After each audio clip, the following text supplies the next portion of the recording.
ஓபெக் மற்றும் ஓபெக் பிளஸ் அமைப்புகளிலிருந்து வரும் மே 1ஆம் தேதி முதல் விலகுவதாக ஐக்கிய அரபு எமிரேட்ஸ் அறிவித்துள்ளது.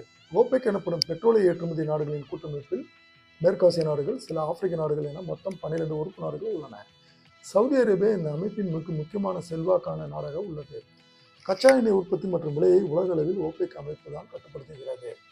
சவுதி அரேபியா ஆதிக்கம் அதிகம் உள்ள ஓபெக் அமைப்பு கச்சா எண்ணெய் உற்பத்திக்கு கட்டுப்பாடுகள் விதிக்கின்ற காரணத்தினால் தங்கள் நாட்டின் பொருளாதார வளர்ச்சி பாதிக்கப்படுகிறதாக யுஏஇ கருதுகிறது. அதேபோல் அமெரிக்கா கச்சா எண்ணெய் உற்பத்தியை தன் இஷ்டத்திற்கு அதிகரிப்பதாக யுஏஇ குற்றம் சாட்டுகிறது.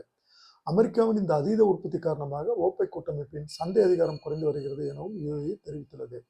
இதுபோன்ற அரசியல் மற்றும் பொருளாதார காரணங்களுக்காக ஓபெக்கிலிருந்து மே 1 முதல் விலகுவதாக யுஏஇ அறிவித்துள்ளது.